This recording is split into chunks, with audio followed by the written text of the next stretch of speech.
السلام عليكم ومرحبا متابعي قناة اختراعاتنا. سعداً دائما للتواصل معكم وبالنشر الكثير من الفيديوهات. موضوعنا اليوم سوف يكون يا أصدقائي عن طريقة صنع جهاز كشف عن المعادن وعن الذهب فقط بأدوات بسيطة يا أصدقائي. ما عليك أن تشاهد هذا الفيديو من الأول حتى الآخر لكي تتعلم كيف يمكنك أن تصنع هذا الجهاز بنفسك. إذا كنت جديد معنا في القناة لا تنسى اشترك معنا في القناة ولا تنسى تفعيل خدمة الجرس حتى لكي توصل كل ما هو جديد وحصري في قناتنا، ولا تنسى دعمي باللايك. المهم خلينا مع هذا الفيديو حتى لا نطيل عليكم الشرح.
السلام عليكم ومرحبا بكم. هذا هو الجهاز الذي قمت باختراعه لكم يا اصدقائي، المكون من جهاز الراديو صغير يا اصدقائي، فهو بسيط، والقطع اصدقائي فهي دائريه الشكل كما تلاحظون معي. فهذه اصدقائي في هذا الجهاز يقوم بطلق يعني التيار الكهربائي لهذه الاسلاك، ثم يا اصدقائي يقوم ببحث عن الذهب وعن المعادن.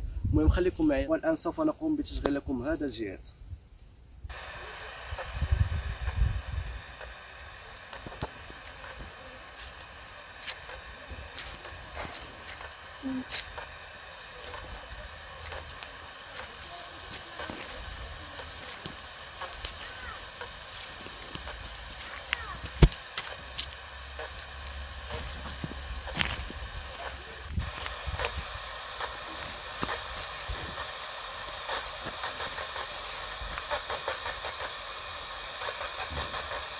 والآن يا أصدقائي كما تلاحظون معي سوف نقوم ببدء الحفر بهذا الشكل.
وهذا أصدقائي القطعة التي قمت بحفر عليها بهذا الشكل كما تلاحظون معي.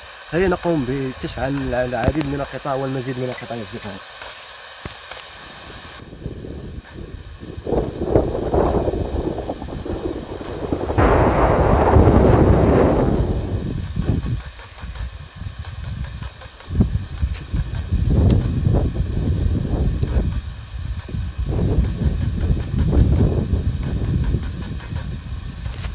وهذه القطعة الثالثة كما تلاحظون معي أصدقائي، هي مكونة من نحاس أصدقائي بهذا الشكل. سوف نقوم باحتفاظها لكم بهذا الشكل. وبالنسبة يا أصدقائي هذو القطع التي قمنا بكشف لكم يا أصدقائي بهذا الشكل، يعني العديد من القطع نقدية فهي قديمة يا أصدقائي. قمت بعثر على هذه القطعة في هذا الحفرة يا أصدقائي، صار لي تقريبا ساعتين وأنا أبحث على هذه القطع. المهم هذا هما الذي قمت بكشف لكم عن هذه القطع تقريبا ساعتين وأنا أكشف. المهم شكرا لكم على مشاهدة هذا الفيديو يا أصدقائي، نتمنى أنكم تفعلوا اشتراك في القناة ولا تنسوا تفعيل خدمة الجرس حتى لكتوصل كل ما هو جديد وحصري في قناتنا، ولا تنسى دعمي باللايك. المهم خلينا أصدقائي نلتقي في فيديو جديد.